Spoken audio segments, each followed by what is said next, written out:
In early February 1888, facing increasing persecution from colonial authorities, Dr. Jose Rizal embarked on a journey that would take him away from his homeland once more. On February 3, he boarded the steamship Zafiro, setting sail from Manila to Hong Kong.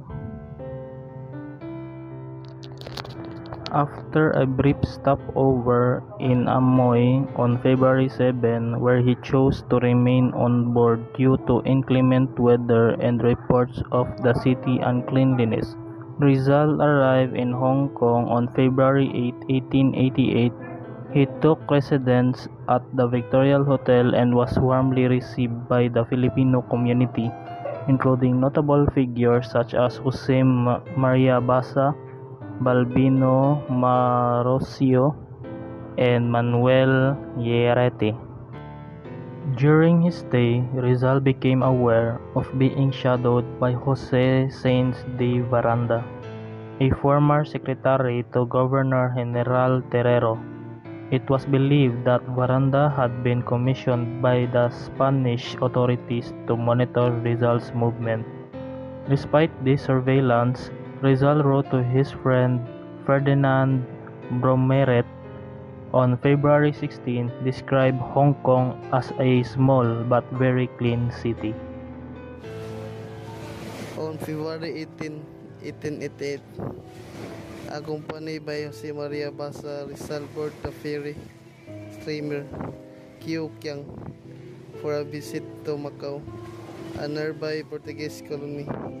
He observed that Macau was a small, low, and gloomy, with numerous junk and sampans, but few steamers, giving the city a somber and almost lifeless atmosphere. In Macau, they stay at the home of Don Juan Francisco de Caros, a Filipino gentleman married to a Portuguese lady. During their visit, Rizal witnessed a Catholic procession where devout dressed in blue and purple robes carry unlit candles, reflecting the rich cultural tapestries of the colony.